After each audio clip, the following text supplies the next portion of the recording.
안녕하세요. 저는 올해 48살이고 친정 부모님이 하시던 돼지갈비집을 지금은 제가 도맡아 운영하고 있습니다.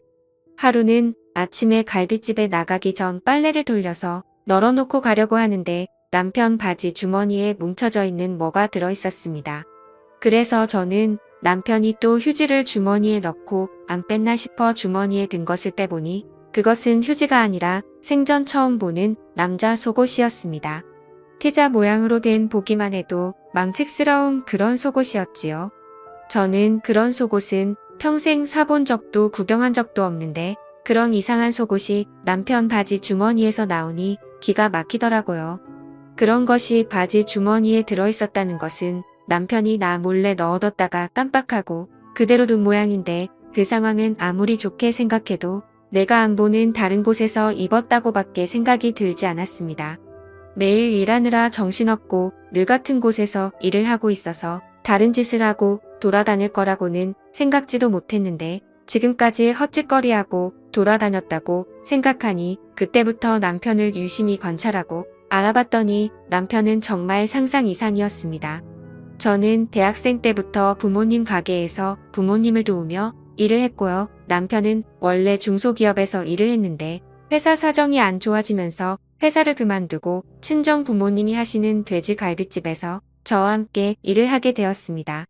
그리고 우리 두 사람이 손발이 맞아 부모님 없이도 돼지갈비집을 운영할 수 있게 됐을 즈음 부모님은 일을 그만두시고 한 달에 수익금에 얼마를 드리기로 하고 저와 남편이 완전히 도맡아서 하기로 했습니다. 열심히 하는 만큼 돌아오니 남편과 저는 정말 열심히 일했습니다. 열심히 일한 만큼 갈비집의 단골도 많아져서 점점 자리를 잡아갔습니다. 저는 그 속옷을 발견하기 전까지 남편이 식당에 열심히 하고 다른 데는 눈도 안 돌리는 줄 알았습니다. 지금까지 단 한 번도 외박한 적 없었습니다. 누구처럼 상갓집에 간다고 밤을 새고 들어온 적도 없고요. 다른 사람처럼 출장을 가야 하는 직장이 있는 것도 아니, 저는 그냥 믿었습니다. 남편이 자리를 비우는 시간이라고 해봐야 손님이 뜸한 시간 사우나 하러 간다고 나갔다 오는 것이 전부였는데 그것도 3시간을 넘기지 않으니 손님 없을 때는 돈까지 쥐어줘 가면서 몸 풀고 오라고 했지요. 그런데 남편 바지에서 그런 게 나온 걸 보니 지금까지 다니던 곳이 사우나가 아닌 모양이었습니다.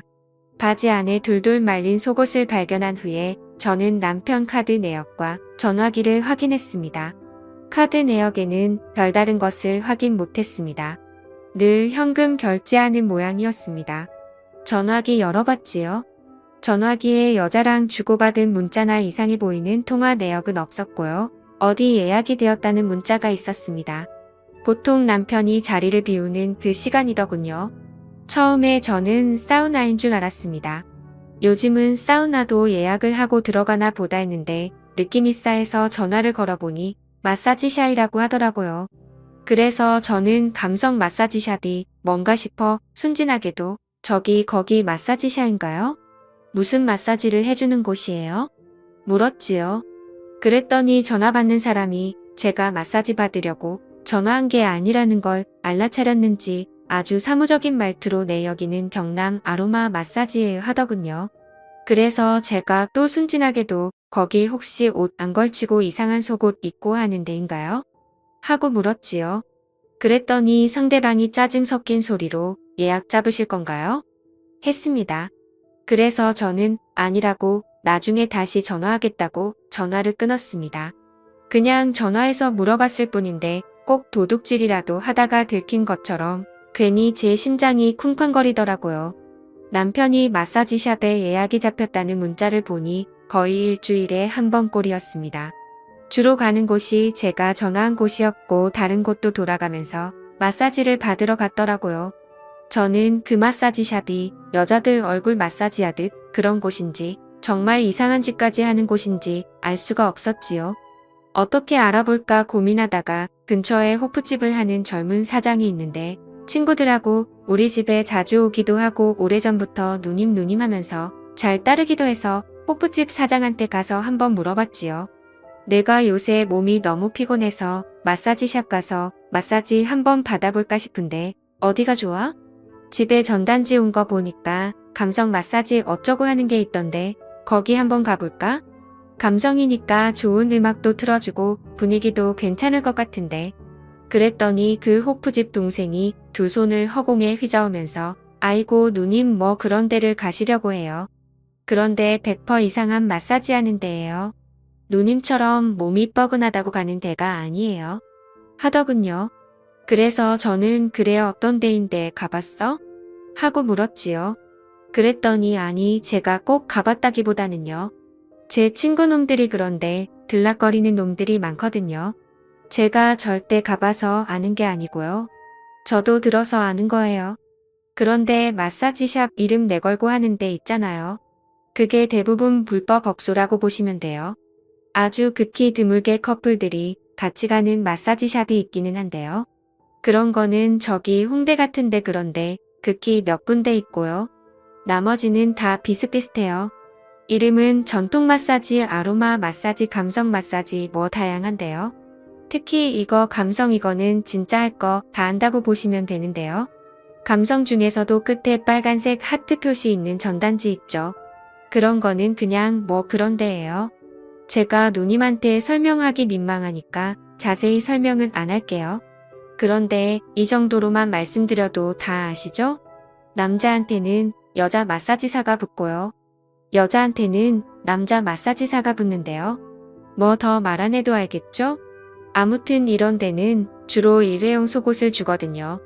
내가 누님 앞에서 이런 용어를 써도 되는지 모르겠는데 그 티자 있잖아요? 하길래 저는 남편 바지에서 나온 티자가 생각이 나서 순간 깜짝 놀라면서 뭐 했더니 역시 누님한테 이런 얘기하면 안 되는 건데 너무 놀라셨죠? 제가 누님 앞에서 너무 자세하게 얘기를 했나 봐요. 암튼 그렇습니다. 하고 얘기를 마치려고 하기에 아니야 계속 얘기해봐. 그래서 그런 걸 주고 어떻게 하는데? 하고 물었더니 아니 제가 직접 가본 게 아니라서 자세히는 잘 모르고요. 어쨌든 그런 거 일회용 속옷 같은 거 주거든요. 부담스러우면 안 갈아입어도 돼요. 그런데 꼭 갈아입는 이상한 취향인 인간들 있어요. 하긴 거기 가는 게 다 그런 사람들이 가는 거겠지만 어쨌든 보통 마사지 하면 1시간에 7만원 정도 하는 데도 있고 1시간에 10만원 하는 데도 있는데요. 금액이 올라가면 올라갈수록 서비스가 좀 높아진다고 생각하시면 되고요. 마사지 하는 사람들 옷차림도 금액이 높아지면 높아질수록 별로 걸치고 있는 게 없다. 이렇게 보시면 됩니다. 그러니까 그런 데 가시면 안 되고요. 정말 몸이 찌뿌둥하시면 한의원에 이런 거 있잖아요. 건전한 데 그런 데 가세요. 괜히 한번 가셨다가 중독돼서 자꾸 가시면 가정 아작 나는 겁니다. 한번 가면 나도 모르게 자꾸 가고 싶고 막 생각나고 그렇거든요. 물론 제가 가봐서 그렇다는 것은 아닙니다. 다 들은 겁니다. 절대 직접 가본 게 아니고요. 그러니까 저를 이상한 놈으로 취급하시면 안 됩니다. 누님 그래서 저는 잘 알겠다고 저는 마사지샵에는 못 가겠다고 집에서 혼자 발 마사지나 해야겠다고 하고 나왔지요. 호프집 동생 앞에서는 아무렇지도 않은 척했지만 돌아서 나오는데 머리가 핑 돌면서 현기증이 나더라고요. 피곤하다고 해서 좀 쉬었다 오라고 내보냈더니 밖에서 그런 짓을 하고 다닐 줄은 꿈에도 몰랐고요. 저는 그런 이상한 짓은 술집이나 가야 그런 줄 알았는데 술 안 마시고 멀쩡한 정신으로도 저런 데를 갈 수 있다는 것이 신기할 뿐이었습니다. 그런데 뭔가 좀 이상하다는 생각이 들었습니다. 남편은 거의 매일 바람 좀 쐬고 오겠다며 점심시간이 끝나고 난 뒤 밖에 나갔다 오는데 마사지샵에 가는 건 일주일에 한 번 정도였습니다. 그렇다면 다른 날은 어디로 가는 거지? 라는 생각이 들더라고요. 이 인간이 도대체 무슨 짓거리를 하고 돌아다니는지는 눈으로 직접 봐야겠다 싶더라고요. 직접 미행할 수 있는 여건은 안 되고 해서 저는 심부름센터라도 연락을 해봐야 하나 어쩌나 하고 있다가 길 건너의 커피숍의 바리스타로 일하는 사람이 남편이 바람이 나서 헤어졌다는 소리를 들어서 저는 그 동생한테 찾아가서 좀 알아봤지요. 그래서 그 동생한테는 솔직하게 얘기했지요. 남편이 요새 좀 이상한 것 같다고 매일 나가면 두어 시간씩 자리를 비우는데 그냥 바람 쐬러 가는 것 같지 않다고 하니 사장님 그게 100% 바람이에요. 하더군요. 사장님 남자들은요 밖에 여자 없으면 절대로 그렇게 부지런 떨면서 안 나갑니다. 무슨 목적이 있으니까 나가는 거예요. 제가 이혼한 그 새끼도 그랬어요. 제가 만났을 때는 주말에는 소파에 들어 누워서 하루 종일 리모컨만 돌리고 있더니 바람이 나니까 주말에도 새벽같이 일어나서 기어나가더라고요. 그리고 더럽게 안 씻던 인간이 얼마나 자주 씻어대는지요. 피부 벗겨지는 줄 알았잖아요. 밖으로 자꾸 나가고 깔끔 떨고 하는 데는 다 그만한 이유가 있는 거예요. 사장님 남편도 자꾸 밖으로 싸돌아다니는 거 보니 죄송해요. 바람난 것들은 다 똑같은 것들이라서 저도 모르게 말이 막 나왔어요. 어쨌든 사장님 남편도 제가 보기에는 바람났어요. 어떤 년인지 때려잡으세요 하더군요. 그래서 제가 내 눈으로 확인을 해보고 싶은데 내가 식당을 비우기가 좀 그래서 미행할 수가 없는데 무슨 좋은 방법 있냐고 물었죠. 그랬더니 바리스타 동생이 하는 말이 아휴 사장님 지금이 무슨 70년대예요? 바람난 거 잡으러 미행하러 다니게요? 휴대폰에 어플만 깔면 다 들리고 다 보이는데 뭐하러 그런 고생을 해요? 뭘 하고 싶으세요? 어디 가는지 위치 추적을 하고 싶으세요?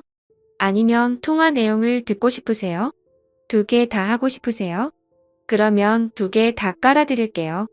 위치 추적해서 어디서 어디로 이동하는지 실시간으로 확인할 수 있는 거 하고 어플 깔아서 전화통화 문자 내용 바로바로 확인할 수 있게 해드릴게요.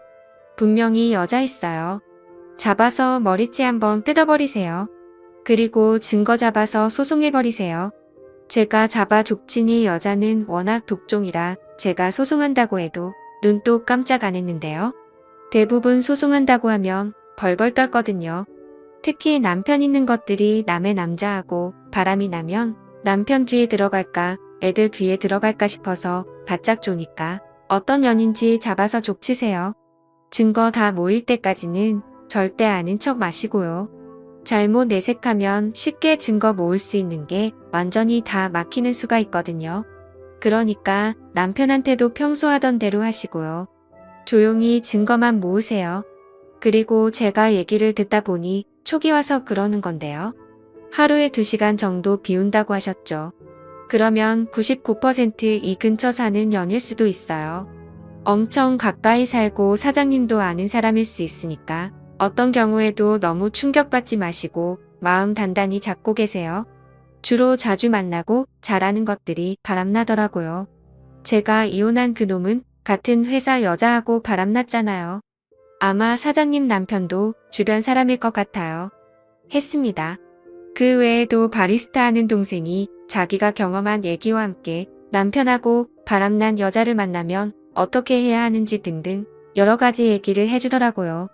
그래서 저는 바리스타 동생이 가르쳐준 대로 집 컴퓨터에 로그인되어 있는 컴퓨터 계정으로 들어가서 위치 추적 내 전화기 찾기 설정해 놓았고요. 실시간 전화통화 내용, 문자 내용 확인할 수 있는 앱도 남편 전화기에 깔아두었습니다. 그렇게 일주일 바짝 신경을 곤두세우고 알아본 결과 남편은 일주일에 한 번은 변태 마사지를 하러 갔고 나머지는 웬 여자와 연락을 주고받았는데 연락을 주고받은 여자가 한 명이 아니라 2명이더군요. 하나는 근처 꽃집 하면서 혼자 사는 여자고요. 한 사람은 화장품 가게 하는 나이 많은 여자였습니다. 2사람 다 제가 아는 사람이고요. 얘기 주고받는 걸 보니 이 세 인간 모두 제정신이 아닌 것 같았습니다. 화장품 가게 하는 늙은 여자는 제가 알기로 남편보다 3살이나 많은데 남편은 경희야 하고 이름을 불렀고 그 여자는 남편한테 오빠야 했습니다. 그 소리를 듣는데 하도 기가 막히고 어이가 없어서 저도 모르게 웃음이 나오더라고요. 나이 먹었으면 나이 먹은 값을 해야지. 얼마나 잘 보이고 싶었으면 3살이나 어린 남자한테 오빠야 하면서 오만 콧소리를 다 내는지 인생 진짜 힘들게 산다 싶더군요. 그와 반대로 꽃집 파는 여자는 남편보다 5살이나 어린 여자인데 이 여자는 남편한테 여보하고 부르더라고요. 그 여자는 남편하고 둘이 모인 모텔에 들락거렸습니다. 위치 추적되는 걸 보니까 정확히 모텔이라고 찍히더라고요. 가만히 앉아서 내 손바닥 보듯 움직이는 걸 보고 있으니 신기할 따름이었지요. 꽃가게는 어떻게 하고 가나 싶어서 그 시간에 꽃가게로 가보니 외출 중 팻말을 걸어놓고 갔더라고요. 이 여자의 꽃가게는 일주일에 적어도 한 번, 어떨 땐 두 번까지 외출 중이 걸려 있었습니다. 반면에 화장품 가게 하는 여자하고는 모텔에 드나들지 않았습니다. 남편보다는 그 여자가 남편을 더 좋아하는 눈치였고 두 사람은 옷가게 안에서 나름의 데이트를 즐기는 듯했습니다.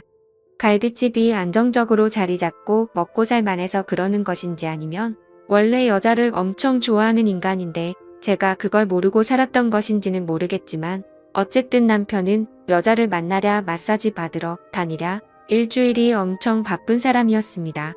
참 대단하다 싶더군요. 식당 일은 일대로 하고 집에 가면 저하고도 나름 잘 지냈는데 그 와중에 다른 여자들까지 만족시키고 있었으니 제 눈에는 그저 평범하고 일 열심히 하는 남자였지만 남편은 밖에 나가면 바람둥이 카사노바였던 것이지요. 저는 이것들을 다 어찌할까 바리스타 동생 말처럼 가서 머리채라도 휘감아 버릴까 어쩔까 생각하다가 저는 화장품 가게 하는 여자 꽃 파는 여자 둘 다 우리 집에 불렀습니다. 동네에서 같이 장사하면서 언제 한번 갈비 대접해야지 하고 있었는데 여태껏 마음만 있고 실천을 못했네요. 제가 월요일 저녁은 문을 좀 일찍 닫을 거니까 그때 오세요. 제가 대접할게요. 했더니 두 사람 모두 처음에는 좀 당황하더니 차마 거절하기도 뭐해서 온다고 하더군요. 저는 두 사람 모두 똑같은 시간에 불렀고 남편한테도 얘기했지요. 옷집이랑 꽃집이랑 밥 먹으러 오라고 했다고요. 그랬더니 남편이 뭐하러 사람들을 부르냐면서 일부러 뭐하러 먹이냐고 난리를 치더라고요. 그래서 저는 한 동네에서 장사하는 사람끼리 그 정도도 못하냐고 당신은 불편하면 들어가던가 했더니 남편이 자기가 불편할 게 뭐 있냐면서 자기도 있겠다고 했지요. 그리고 그 여자 둘이 도착한 날 정말 볼만했습니다. 남편은 당황해서 누구한테 눈길을 줄지 몰라 자꾸 땅바닥 하늘만 쳐다보고 당했고 옷 파는 여자는 그 와중에도 남편 옆에 앉고 싶어서 남편 옆에 앉으려고 기회를 엿보고 있었습니다. 그리고 꽃집은 무슨 배우 출신인지 원래 둘이 전혀 아무 일 없는 사람처럼 관심 없는 척했습니다. 다만 옷가게의 여자가 남편 옆에 앉아서 남편을 슬쩍슬쩍 스칠 때 꽃 파는 여자 눈이 옷가게를 째려보면서 도끼 눈이 되더라고요. 가만 보니 두 여자 다 보통 성질 아니겠다 싶더라고요. 그래서 저는 도저히 저렇게 기센 여자들 머리채 못 잡을 것 같았지요. 그 여자들 머리채를 잡았다가는 제 머릿결 다 뽑힐 것 같았습니다. 그래서 저는 옷가게의 여자와 꽃가게의 여자가 둘이서 서로 머리채 잡도록 했습니다. 테이블에 앉아서 고기를 굽고 있다가 제가 세 사람을 보면서 엄청 재밌는 게 있는데 한번 볼래요? 했지요. 그랬더니 세 사람 모두 뭐냐고 한번 보자고 하더라고요. 그래서 저는 각자 전화번호로 그동안 서로 통화한 내용 서로 주고받은 문자 내용을 같이 전송시켰습니다.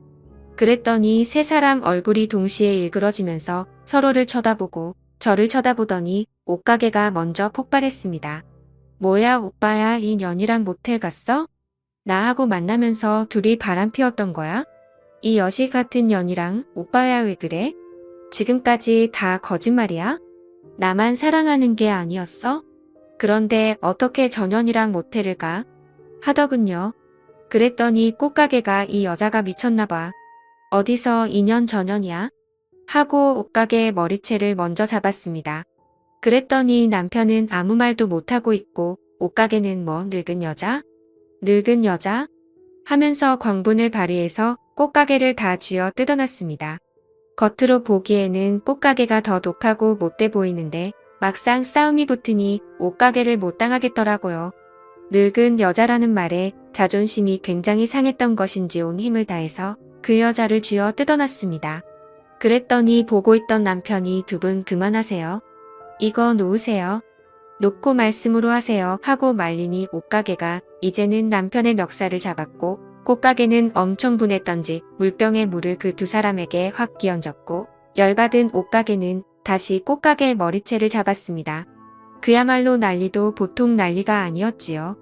그날 둘이 알아서 싸워주니 손 안 대고 코 푸는 격이었고요. 그 후 저는 여자 둘 다 상간녀 소송을 걸었고 남편도 이혼 소송을 걸어 옷가게 1,500만 원, 꽃가게 1,500만 원, 남편 2천만 원 이렇게 해서 총합 5천만 원의 위자료를 받았습니다. 그리고 남편 자격이 박탈됨과 동시에 우리 갈비집에서도 바로 해고시켜버렸습니다.